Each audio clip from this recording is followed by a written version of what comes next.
Hello, everyone, and thank you for joining us today. My name is Marcia Wessel, and on behalf of IntelliSoft Group, I'd like to welcome you to our first program of the 2019 Dr. FBI series with today's webinar, Industry Insights for 2019. The program will be presented by Donna Gestencourt and is brought to you in collaboration with TeamMed Global and sponsored by the Massachusetts Association of Medical Staff Services. For those of you who may not know IntelliSoft Group, we are a leading provider of credentialing, provider enrollment, and contract management software. We also have an NCQA certified CBO division that can help with either temporary or full-time assistance for a number of services, including PSV and enrollment. A few housekeeping items. The dialog box located on the right-hand side of your screen is very helpful for a number of reasons. For instance, if you find it difficult to hear the presenter, you may want to call in on the phone number listed in the audio section of your dialog box because sometimes computer speakers aren't ideal for sound. Also, there will be a live Q&A at the end of the webinar. Because we have so many attendees, we request that you submit your questions in the question section. And finally, the PowerPoint from today's program is located in the handout section. Please note that this program is pending NAM's approval, and as soon as I receive the certificate, I will send it out to all live attendees. Now it is with great pleasure that I introduce our friend and today's speaker, Donna Gestencourt. Donna? You bet. I know, Marcia, you're just recovering from a cold, so I'll take it from here. Thank you so much, and you let your voice rest. I welcome all of our listeners to the kickoff to the 5th annual Dr. FBI series. And with that, I want to say Happy New Year, everyone. This year's TeamMed Global Educational Tour is a hot one. MSPs, this is your year. My name is Donna Gestencourt, and for those of you attending for the very first time, please feel free to refer to me as Donna G. Many people in the industry refer to me in that very way. Next week, as the slide depicts, I will be celebrating my 43rd year in the medical staff services industry. I'm so very proud of this accomplishment because during this time, I've learned so much from you, my colleagues, my listeners who always give me feedback after our programs and offer other ideas for some educational topics, and when I'm out in the field as well. Similarly, I also have learned so much from our vendors and individuals like Marcia and the various administrative and medical staff leadership teams that I work with throughout the industry. I've had a pleasure of speaking or working in almost every state, which I'm very proud of, and I've recently secured a consulting project in the Dominican Republic. So see, MSPs, we are a-movin'. So what has served me so well during my career and over the last 13 years working as a full-time healthcare consultant is my willingness to share my knowledge and experience with you, my colleagues. Today's session, 2019 Industry Insights, is really a snapshot of blast information that is meant to help you, the MSP, and other healthcare professionals on what is happening in the industry today.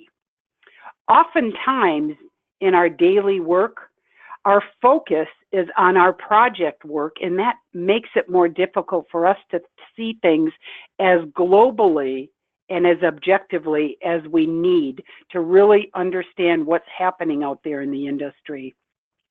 So sharing information through these types of webcasts are helping you to tune into your health and wellness, your skills, and your career readiness.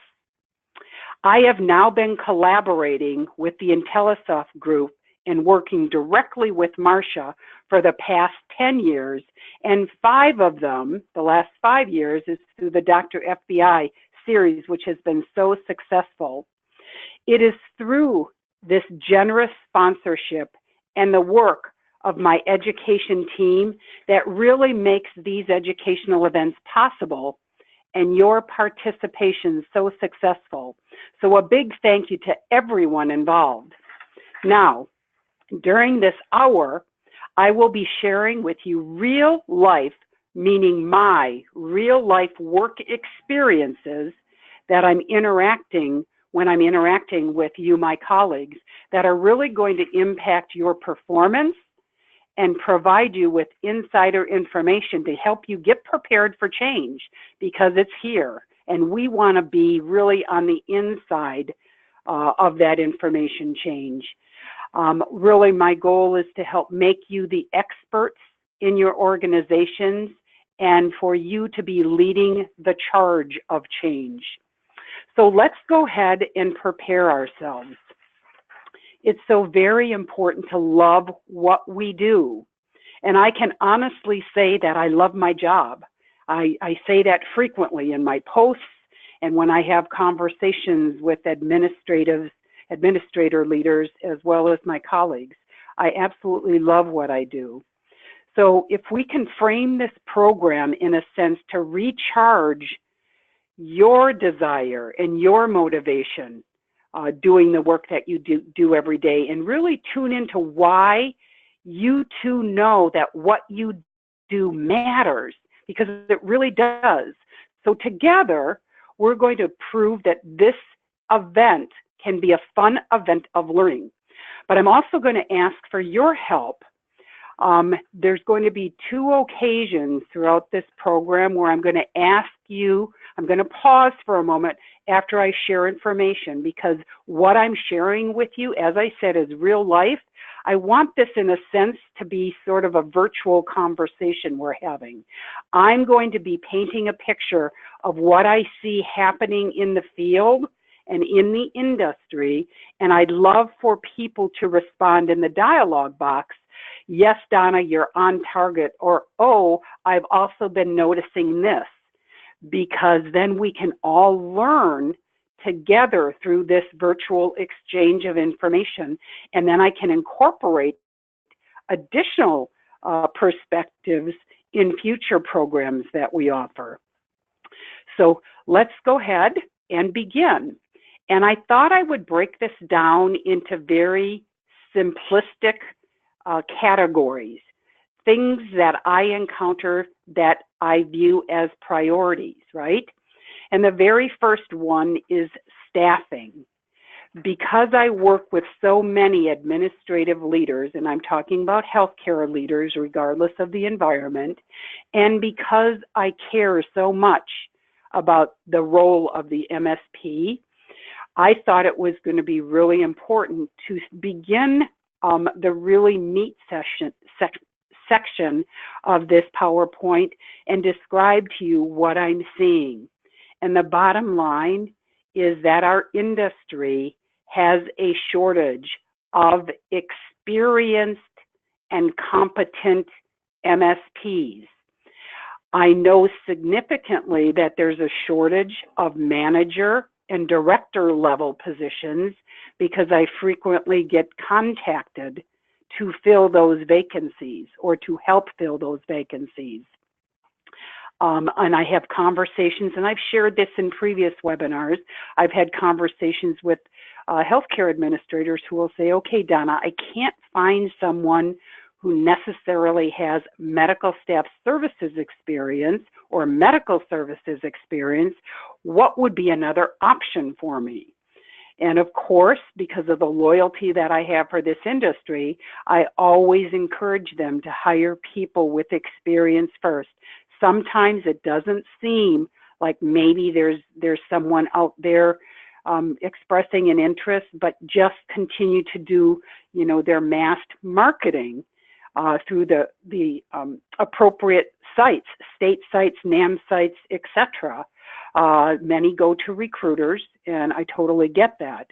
But we want to try to support our own. So yes, hiring experienced MSPs would be my first recommendation. If for whatever reason, and after a significant period of time has passed, there are definite skill sets that I'm indicating to administrators that they should be looking for. And those skill sets are things that you already possess, people who are detail-oriented, people who are conscientious, people who exceed expectations, who conduct themselves professionally. And they'll go, okay, Donna, I understand that those are some of the lower hanging fruit, but if I'm not finding someone in medical services, what other industry could I look at? And so I offer them ideas. The finance industry, I know quite a few of our colleagues who started in finance, and because they are so detail-oriented, it makes them very strong in the verification of credentials and the compliance component. So they have had success in looking for people with finance, and then human resources happens to be another area. So again, thinking about what I'm sharing with you, if you know of other skill sets that administrators could be looking for, knowing that our priority is always to support our own, please feel free to enter that in the dialog box. There's also a shortage of coordinator and specialists across all service lines. Does that mean that we can't find experienced people? No. However, people are filling those slots without a whole lot of experience, or maybe not specifically the skill sets that an organization was looking for. So for example, we may have enrollment specialists who are applying for positions in a medical staff services department or at a CVO. Many of those skill sets are transferable, so that might be another help or another find for you as you're trying to recruit or looking for individuals. The shortage that I'm experiencing or I'm seeing and hearing from the field are not as great on that level as it is from the manager and the director level. Another thing that I'm also hearing from colleagues and experiencing is the turnover rate. Because from the baby boomer generation, when they accepted a position, oftentimes they would stay in those positions until they would choose to retire, or if they got asked to be promoted or recruited away to another organization. However, in real life, that is no longer the case. It doesn't matter what generation professionals who are working in medical staff services work within. The turnover rate is high, and that means from the manager, director, coordinator, and specialist level. I mean, even if you compare that with the turnover rate of administrative leaders and physician leaders, so we are not on an island on our own. That is just what the contemporary business world is. So understanding that we have some power in how we attract and how we retain employees into experiences, I think is really important. So again, just recognizing I feel your pain, I know it's out there, but we have to think outside of the box in how we recruit and retain employees than we've ever had to before. We have to be more creative, more responsive. The next item that I have bulleted is experienced. And as I mentioned, there is a shortage of experienced and competent MSPs, but I really wanted to underscore that term of experienced. I view it as our responsibility as those who've been in the field for any length of time to really help the younger people coming in to understand theory and help them understand what serving in medical staff services is all about and the wonderful opportunities that can be available for the experienced MSP. So I always kind of like to describe the experienced MSP as someone who's kind of been bitten by that infectious bug. There are some people coming into the profession who want an antibiotic and they want to be out of it as quickly as they entered. but there is a much larger portion of professionals who enter the field, and they've been bitten by that infectious disease. They know a little bit about medical staff services or the medical services professional, but they want to know more, and they have a very curious mind, and those are the employees and the staff people that we really want to capture. The next bullet that I have is competent. Now, when I'm out in the field, I see such competence throughout the industry. Now, we all have pockets of where we can do better, but overall, those that I'm seeing, even newer people coming into the field, they're being given a good orientation about how to properly vet a file. And that's an example of credentials. I see people who have a much stronger understanding of conducting verifications. Now, what I see is lacking for those people who are really good at the detail of collecting paper is their ability to analyze what's been received, making sure that it's addressing the things that are required with that particular receipt of a verification. Are there red flags that exist? And again, those of us who've been in the field a long time, we understand that identifying red flags kind of comes with our years of experience. But this is something that we can help individuals practice and become more proficient in. So being competent and recognizing that we have capabilities that we all need to stretch ourselves to learn. What I'm also seeing in the field is that more and more MSPs have higher education. They're coming with some college education, if not master's and PhD level professionals. And that only helps to elevate our profession. Please don't misunderstand if those of you who are listening do not have that higher education at this point. Know that that's what I'm seeing most prevalently occurring, and it's an opportunity to kind of be thinking about. But we know that just because someone has a lot of smarts doesn't necessarily translate that they have a lot of common sense. So we have to be able to have a really good ability to use our critical thinking skills. And the higher education really does pave its way into the expectations of the administrative teams. I'm also seeing more and more individuals become certified, not only in NAMS, but of course, we're going to support our own, and getting NAMS certified, I think, is really, really important. And I am seeing that as a baseline in most of the job descriptions that I review when I'm working with clients. However, MSPs, because we're very task-oriented, we're always wanting to excel, we are looking at other ways and other competencies and certifications that we can obtain. So certification in the quality and compliance has a certification. And I'm seeing a few more just over this past year, meaning 2018, a few more MSPs who have become certified in project management. And I specifically wanted to include that to this particular slide of staffing to indicate that there's always ways that we can make ourselves most valuable to our organizations. So these are just ideas that you're certainly willing to investigate and pursue.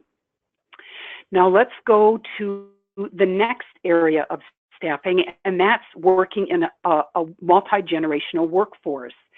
Over year 2018, I can't tell you the number of times my education team and I, my speakers team and I, have done programs about working in this multi-generational workforce. So I thought it was really important. Again, this is more of a conversation that we're having during this webcast. I thought it was really important just to kind of underscore some of the benefits really of working with individuals who have different social needs and commitment needs. They both have a place in the workforce, but we have to learn how to adapt and work with our different generations.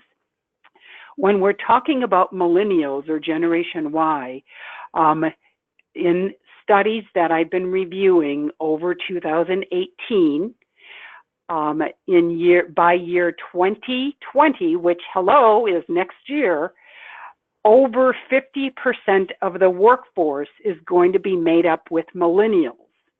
So it is the fastest growing segment of our generations. They focus on purpose. Why are they doing a task? Okay, what is it that you want me to achieve?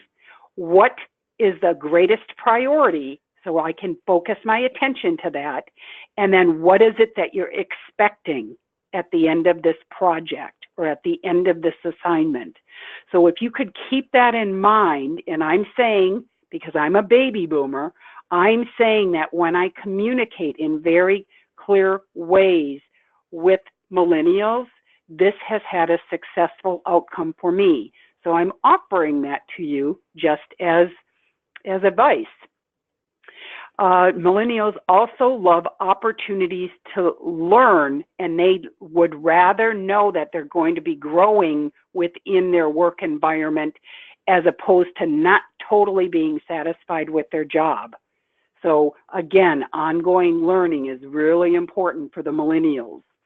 They do want to be held accountable, and some pushback that I get on that from the baby boomers is, it's like sometimes I'll give them an assignment and they're not really understanding, that this is really an important deadline that needs to be met. So when you're describing to them the scope of the project, make sure you let them know that they are the owner of that project. And if you hear business terms that the healthcare administrators are using now, it really is giving that ownership. Who is the owner of this project? Who is the lead of this project? So administrators are beginning to make that connection. And they do not like to be micromanaged. They would rather be coached. When they make a mistake, okay, what did you learn from that mistake? In the future, you may want to follow steps 2 and 3 before just jumping to step 4. So that's kind of a snapshot with regards to the millennials. But we baby boomers have a lot going on too. We are still growing strong in numbers, but we are decreasing. And as I indicated, just through retirement, basically the baby boomers are starting to now retire. But we have a really strong contingent of baby boomers. By 2020, we will be the second highest generational numbers. That's not actually what I mean. The generational range that are part of the workforce. So we still have a lot of influence in what happens in our organizations. Baby boomers love to be engaged and motivated. We pride ourselves in productivity. They oftentimes are a wealth of knowledge, and oftentimes, even if they're brought in new to into an organization, they have a baseline of how a professional should be interacting, how to have effective communication skills and problem solving and critical thinking skills. So that kind of gives us a snapshot of what is happening with regards to staffing. Now, this is where I'd really like for you to hear the solutions. How can we truly work together, knowing that we're working in different generations, right? We collectively, whether you're a millennial or a baby boomer, we have to understand what the other's need is. We have to make sure we're not creating such a structured environment. That flexibility and creativity really does matter. It doesn't mean that a proven practice cannot be expected, but perhaps having a little bit more latitude on individuals putting their own thumbprint on something. Again, offering opportunities for ongoing learning, not only for the millennials, but also for the baby boomers. They want to still feel that they're contributing and valuable to an organization. We all need to have feedback on how we're doing, but in particular, millennials need to have more constant feedback. I can only speak from my experience. Rarely, when you're working with a good boss, you're always going to get that kind of positive feedback or how you can improve. But oftentimes, supervisors and healthcare administrators, again, from my younger generation, they weren't always helpful in guiding one how to improve. My pathway to improvement really came from the people that I supervised and the medical staff leaders. They are the people who really made me the best director I could possibly be. And then other solutions on how to get along in teams is to really be motivated. Stay motivated. Help each other stay motivated with challenges. Asking each other if they can be of assistance in somewhere, in some capacity. And that goes along with the last entry. You know, you really want to pair younger, and when I say older, I meant experienced. Pair younger and experienced workers for cross-mentoring. That is so valuable, and you will be seeing that happen more and more within business.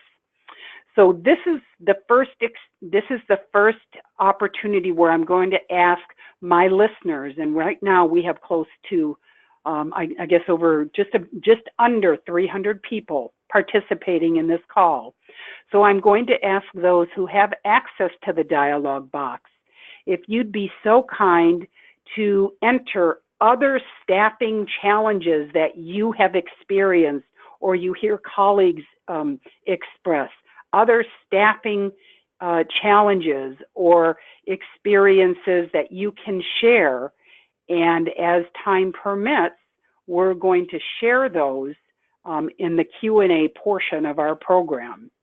So I'm just going to be quiet for a moment and ask that you go ahead and enter your suggestions.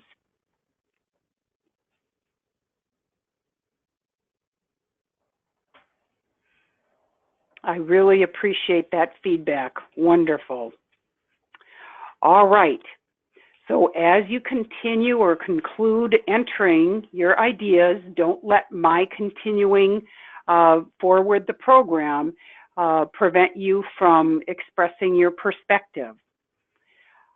But the next component I thought was so critical about helping position us for success in 2019 has to do with our work environment. So often I am experiencing, observing, or hearing routinely from colleagues about either how much they love their job, they love their boss, or, oh my gosh, my team that I work with is so toxic, or my boss makes me so sad or so unhappy.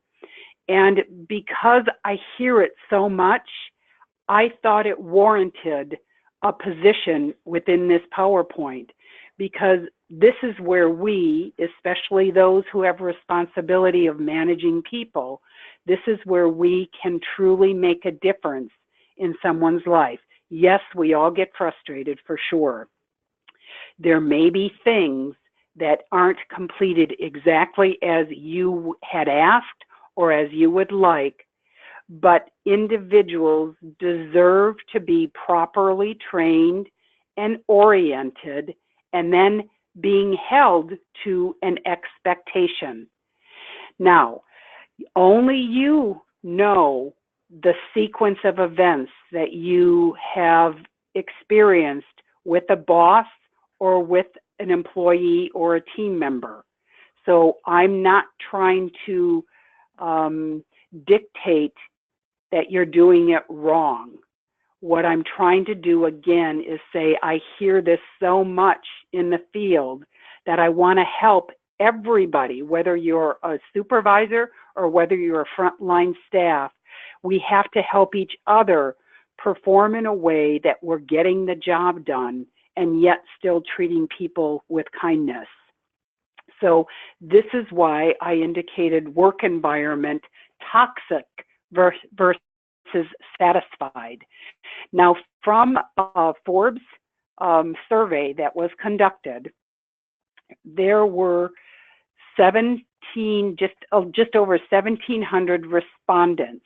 And out of those 1,700 respondents, which included some MSPs, 45% said that they felt burnt out in their current job. And 28% said that they were somewhat burned out. So that's that's over 50% of the working population of those respondents who said, oh my gosh, I don't know how much longer I'm going to be able to do this. The more I do, the better I do it, the more I'm getting, the more responsibilities I have. So we recognize getting burned out is truly a health risk. And in previous webinars, the MSP-centered care wellness webinars, we talked specifics about that. But again, this brings it all to reality. We are all being asked to do a lot of work, but please know the administrators are feeling that same way. Medical staff leaders are feeling that same way. Does it excuse that maybe our bosses are expecting that as well? No, but please don't feel alone. But we have to be in control of our professional life and what we're willing to accept and what we can't. And sometimes we have to accept something that's a bit unpleasant in order to pay our bills. We know this. And only you know what your personal and professional obligations are. But again, the information I'm sharing is to turn lights on. So if you've felt sort of like you were at the end of your rope, you understand why. It's a lot of people within our industry. When we're talking about toxic and satisfied workers, we're also talking about the direct supervisor or team members. Usually, the concerns that I get are about the direct supervisor. It doesn't mean that you aren't, for those of you who are direct supervisors, it doesn't mean that you're not working hard. It doesn't mean that you don't care about your team members.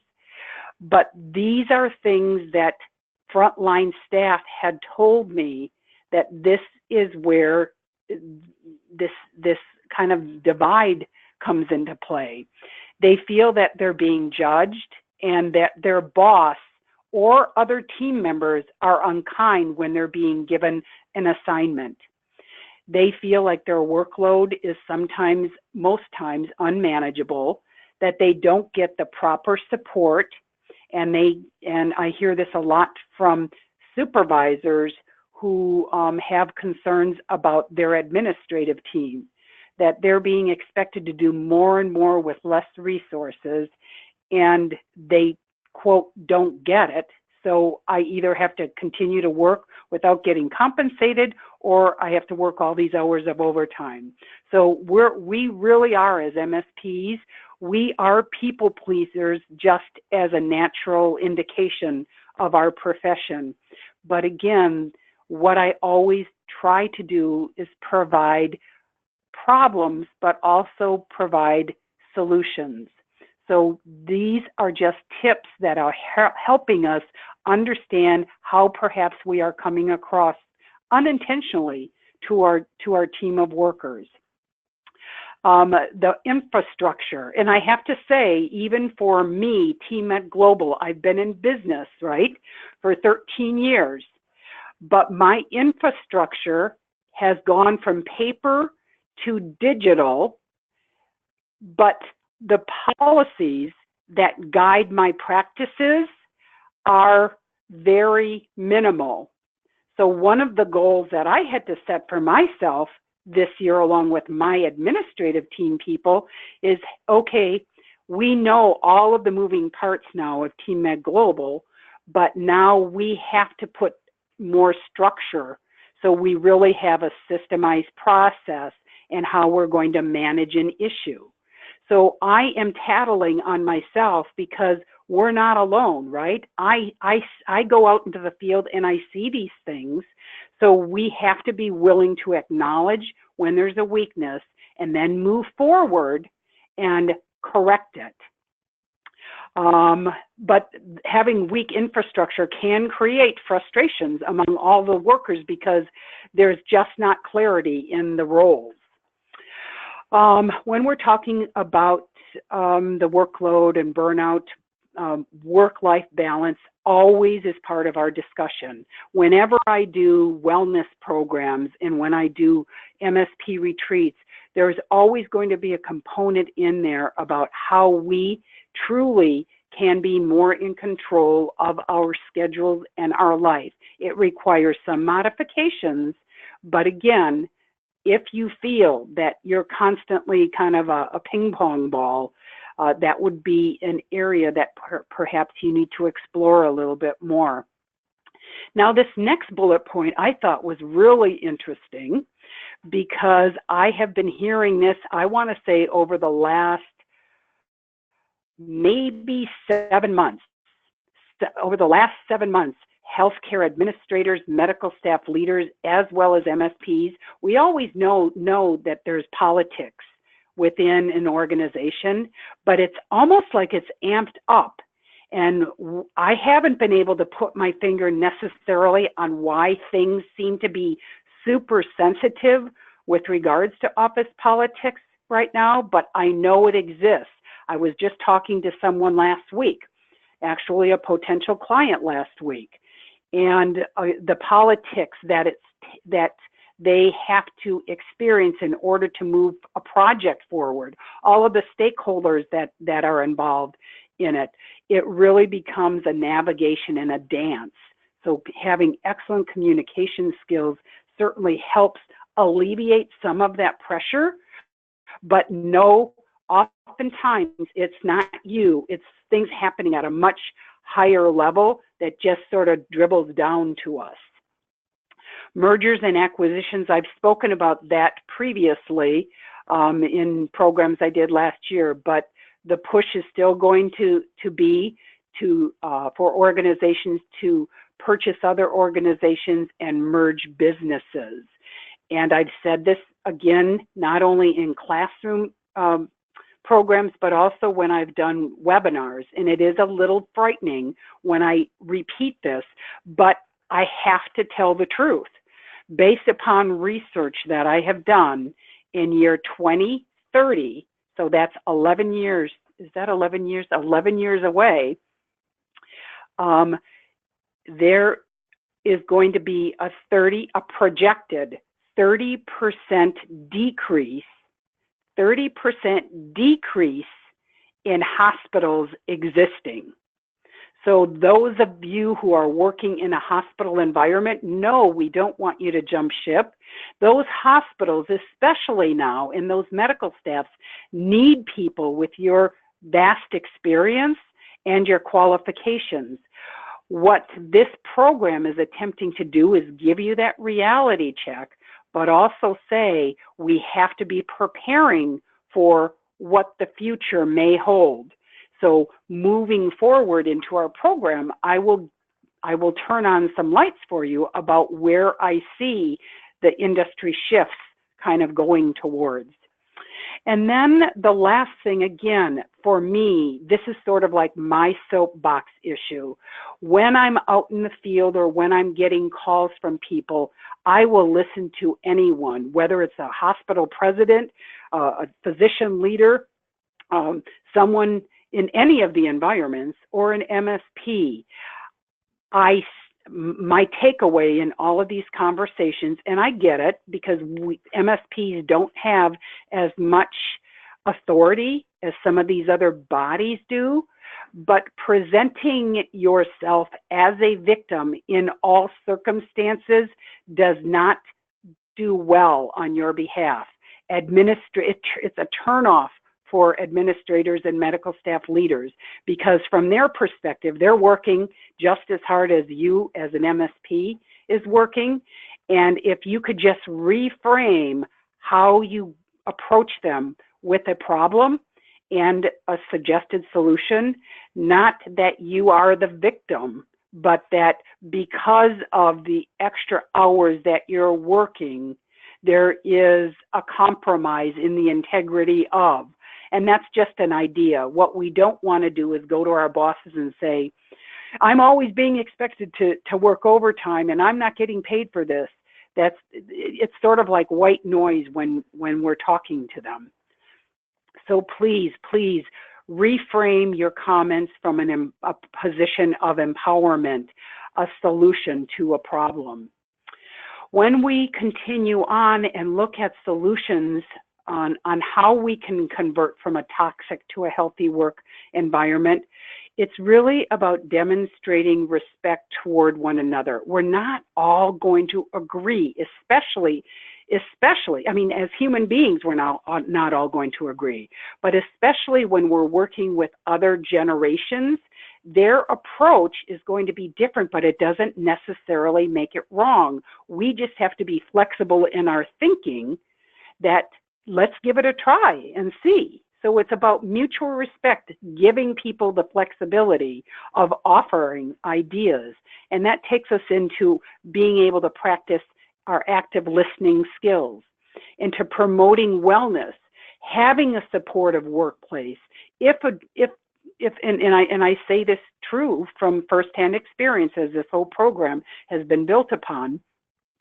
Oftentimes when I'm doing consulting, I will have MSPs, because I have to interview them, I will have them come in for their interview, and we might be talking about, the infrastructure of their department, or we might be talking about a frustration that they may have about their boss or administrator, or the lack of policies. I will listen to the objective components of their comments, and I will say to them, okay, I'm hearing you express a lot of concerns. Why don't we take just a moment and just vent all of the frustrations that you've experienced, vent them out.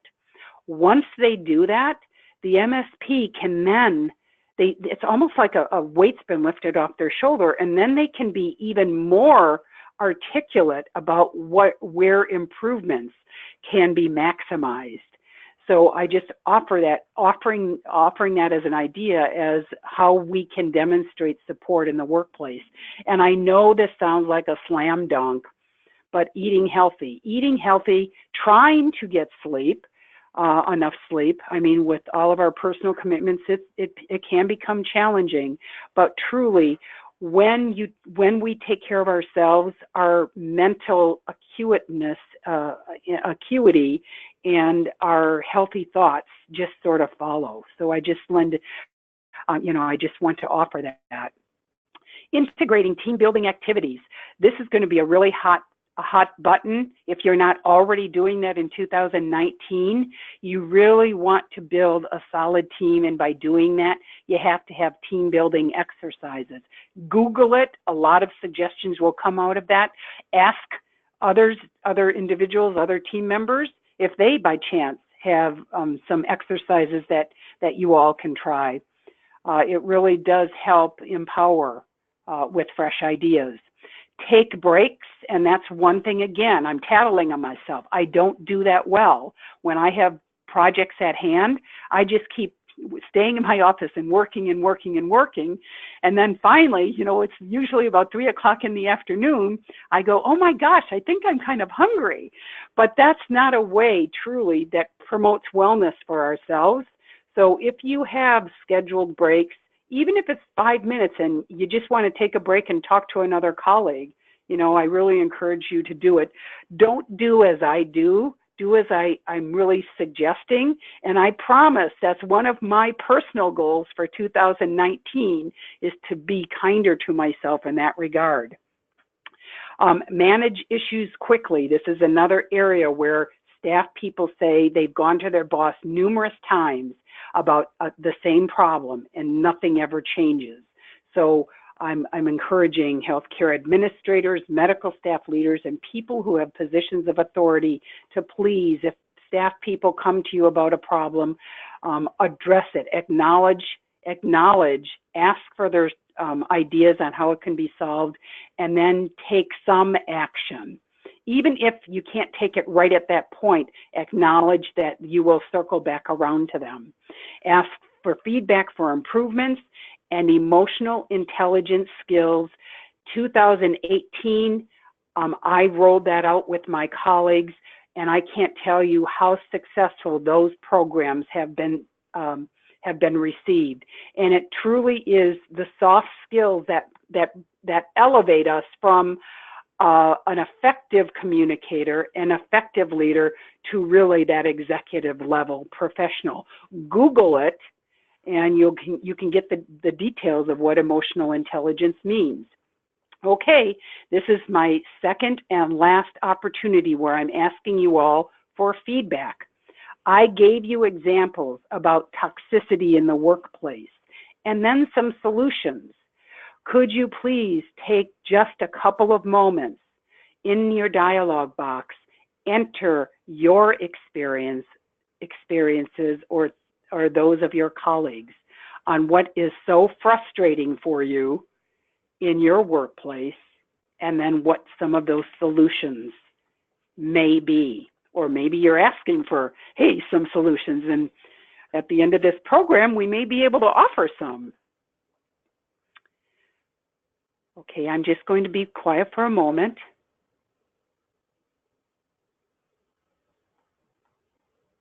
All right.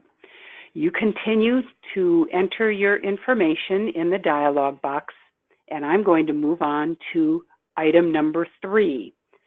Things that are happening now in the profession. Things that are happening now with regards to the industry that you're working in, medical staff services, with regards to the environment you're working in, which I'm calling our area of specialty, and how our positions are changing within our work worlds. So medical staff services department, that is our highest population of medical staff professionals. So I know that there are more and more responsibilities the MSPs at this level are being asked to do, but just kind of keep this in mind as we go forward. It's kind of about super specialization. You can be working in a medical staff services department and maybe be doing credentialing, but there's so many other opportunities that you could be sticking your toe in the water or asking your supervisor or asking a fellow colleague, hey, can you help me out about helping me understand what you do relating to FPPE, as an example. Okay, other things, the medical staff performance improvement. That has become so much more sophisticated than just having a policy for performance improvement and having an FPPE and an OPPE process. We truly, it's become more complex because now we're working with employed practitioners as well as community practitioners. We have to have a well-defined process, but it has to be nimble enough that we can adapt and address issues when they occur and not 6 and 9 months later. Medical staff data and mining reports, that is becoming really, really important in medical staff. From a staffing perspective, from a service perspective, any way that we can have expertise in generating reports from our database to make the information that we're generating be performance-driven and information-driven to our medical staff and administrative leaders.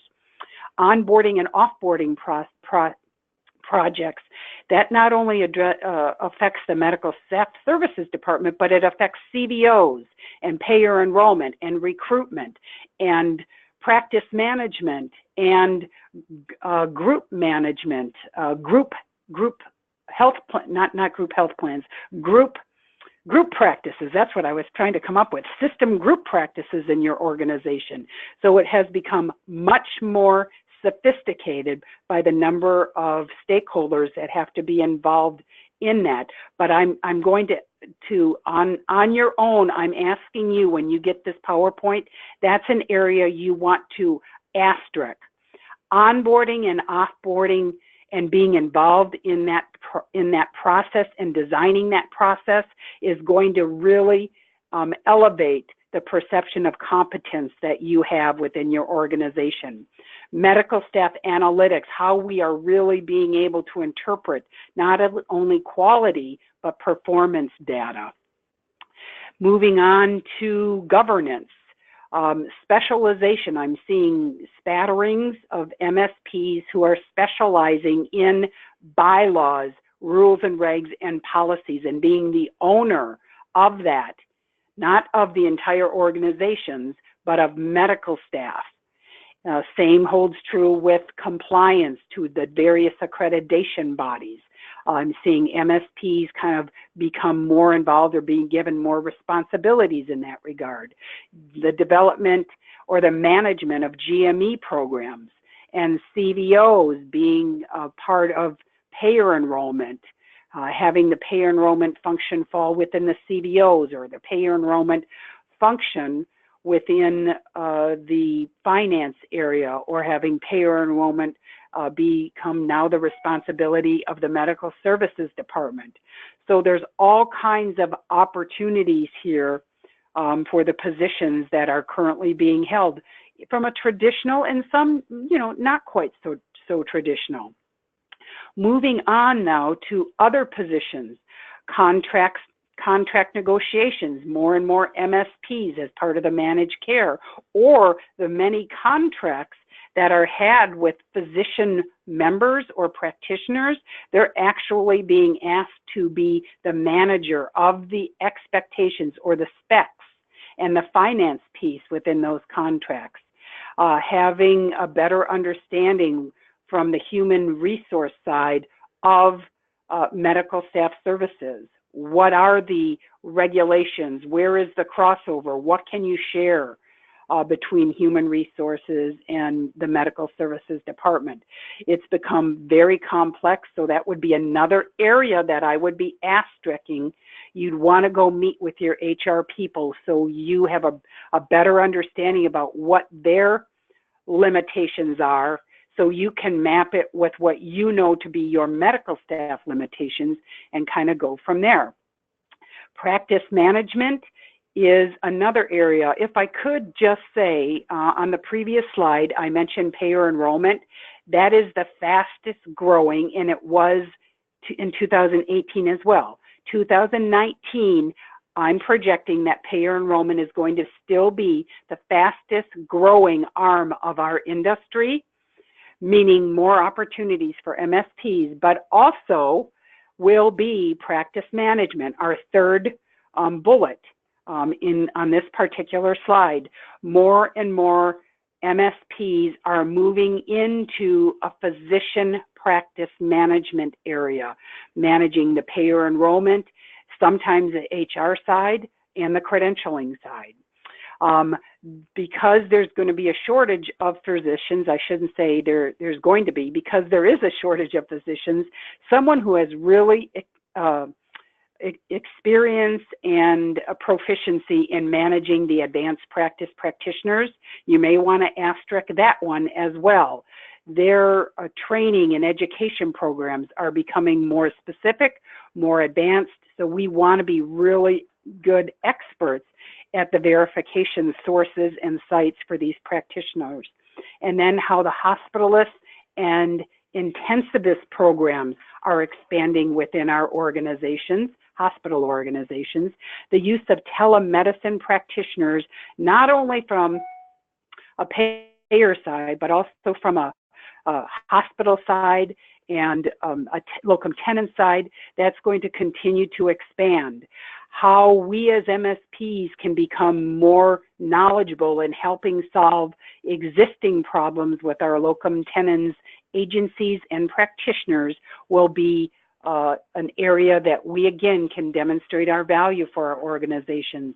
We as MSPs can be working and collaborating with our software vendors and being a go-to source for medical staff legal counsel relative to critiquing the competence of how a file was credentialed.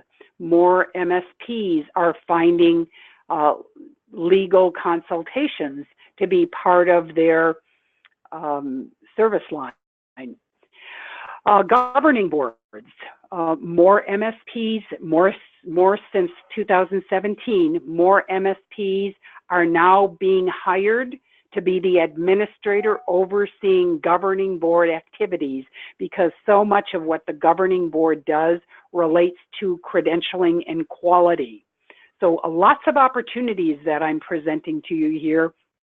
And as I always say, right now, there might be my fellow colleagues who are encouraging people to be consultants.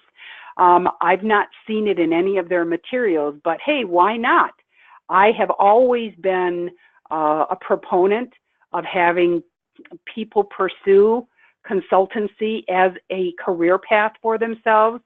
The only thing that I encourage is that you please reach out to sources so you're going into it with your eyes wide open, and that you're truly, truly looking at it on a solution-driven base, as opposed to, oh gosh, I can set my own schedule, because I can speak from personal experience.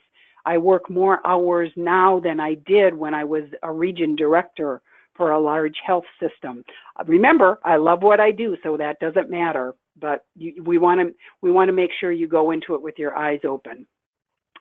Okay, the next couple slides are going to be quick, because I want to make sure that we have time to get some feedback from our audience, okay?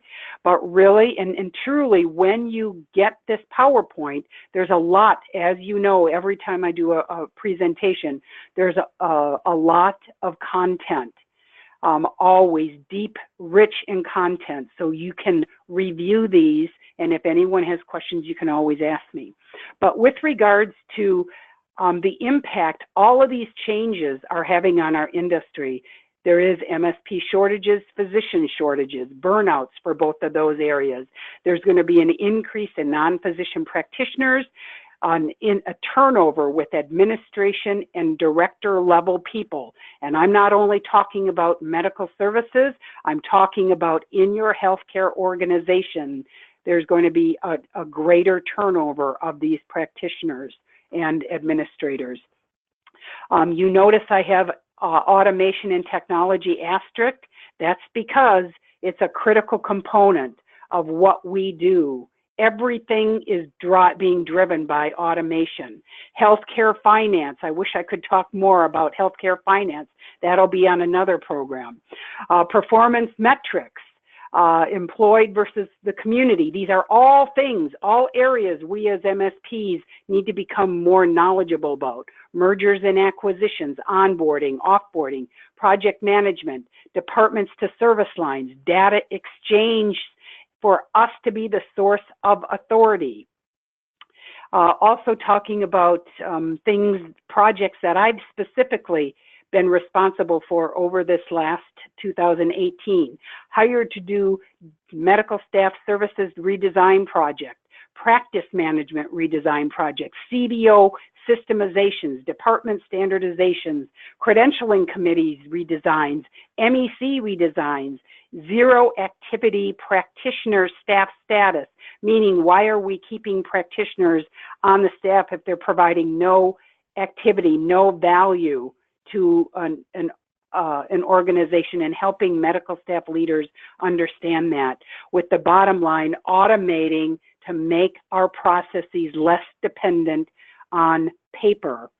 And across the board in all of the literature that I've read, that is going to be an enterprise-wide business performing strategy for 2019, how we can be more proficient and automating our processes and expecting professionals to be in charge or directing and leading those charges.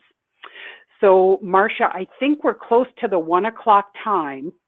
And as I mentioned, these other slides that I have just reinforce my competency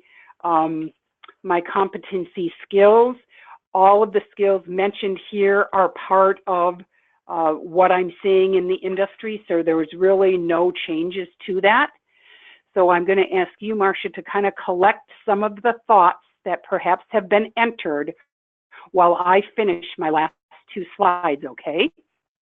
Sure, I'll be happy to. Thank you. And if I could just ask the audience, look at the faces of the blue balls, right? And look at that smiling face. That smiling face is you. We want you to stand out from the crowd. So when you fit in just through knowledge, you really become that standout person. And how to stand out in the crowd are tips. You know, these are sort of the closing tips. You want to be professional. Be kind and respectful. Get work done on time and follow through. Become the experts. You want to continue your education. Make sure you're communicating in an electronic format politely, formally, and direct and to the point. Don't go on and on and on. Make sure you use your phone etiquette. Make sure that you're always honest, because integrity truly, truly matters. It follows you. I was recently charged with something that someone's perception of me was something that was not true. I was able to say to the person having the conversation, my reputation speaks for itself, because it does. Being honest, being truthful, and being a professional will serve you well as you move forward. And then just taking responsibility for your actions allows you to be the best that you can be. So, Marcia, could you have there been any suggestions that we can share with the group? Oh, there's a bunch. I love it. Hey, Marcia, and I'll get a copy of all of that input, right? Post session. Absolutely. Okay. Absolutely. Could you please share with us, though? Sure. When going back to the beginning, when talking about other positions that might be good to consider when you're recruiting for a medical staff office, people have included like mortgage underwriters and loan processors are a good source for staff. Someone said that people in the legal field have similar traits in terms of being very detail-oriented. Yes, that's true. In provider enrollment, referral coordinators or front desk staff are known to be a good fit. Okay. And then when we go on, when you were asking about staffing experiences and if people could share about that and what they've been experiencing. Let's see. Someone was saying they need tips for not letting toxic, negative, low performers impact me personally in terms of attitude and job performance, and need advice on maintaining a positive attitude and high performance in this kind of environment. Okay, good. I will use that in a future program. And then someone was saying, my issue is that my coworkers think that because I'm older, I don't know anything, which is interesting. They don't value my experience with dealing with issues. Mm-hmm. Yeah, I do hear that one. Yep. And then another frustration is on the staffing level for the amount of practitioners. Yes. Looking for solutions on that. Well, interestingly, I wanted to share with you something that an MSP recently told me. I personally have never seen NAMS quote what their recommendation is about what number of MSPs per practitioners. Us in the consulting world have kind of had, at least my knowledge of it, we've kind of had a soft figure that we use, but I don't want to repeat what I say to healthcare administrators, and I couch when I give them my experience. I couch it with saying there's lots of variables in this, so it's not black and white. But I found it interesting that a colleague that I just spoke to on Monday of this week, maybe it was Friday of last week, she said that in her experience, she read from NAMS, it was 1 MSP per 112 practitioners. So wow. You can take that to our listener group. You can take that as you need. But again, if someone knows that this is a factual quote from NAMS, I can then begin to use it. But I personally have never seen that. And this particular individual that I spoke with is also trying to analyze what that MSP ratio would be for the payer enrollment environment. But right now, there's nothing that exists. Interesting. Another frustration is other healthcare center departments not understanding what we do and therefore wanting MSPs to do tasks that are not a part of their job. True. I see that expansion. That's a good one. And then another frustration is having experience as an MS director over 30 years, now reporting to quality director and not being updated on changes with regard to physician issues and being locked out of discussions related to the MSO. Ouch. Yes. So someone is very frustrated with that. Yep, I see that. I'm sorry. I know that hurts. And then another struggle. And if I could, I'm also hearing that the MSP, and this is why we need to be speaking and demonstrating our value in organizations, because I am seeing some longer term MSPs who have been doing an excellent job managing departments, but because payer enrollment or the finance side or quality has taken such a prominent role in healthcare organizations, the medical services department is now reporting directly to quality or HR. Now, some of you may have already been reporting to quality, but I'm seeing a little bit, I don't want to say it's a trend, but I'm seeing a little bit more of that shift happen. So again, using all of the information we talked about in this program, making you valuable to your team members and to your organizations. And speaking of quality, I do quality for our medical staff department. Something I see going on is a director asking for things we can remove from the initial credentialing process. For example, not conducting claims history. Yep. I'm seeing that as well. And the MSPs sometimes are being perceived as being barriers, or they're not willing to change. And we as MSPs know where the risk areas are. When we're in organizations, all we can do is speak the knowledge that we have and the risks. And sometimes decisions are made, outside of our purview. But, and I know that feels frustrating for us, but I do recognize that there are recommendations, strong recommendations, people who are trying to further systemize and maybe dilute the credentialing process, where they're making recommendations to dilute some of the steps. So just be cautious of that. Good. That was a good one. They're all good. Yeah, there. We could go on and on, but I know. In an effort to wrap it up, we're a little late. I know. I'm sorry. I just get so excited to help people. Yes, this is definitely an exciting first session. So maybe if you would be so kind, is to go ahead and send me that report, Marcia, and I'm going to just go ahead and close out the program with our affirmation.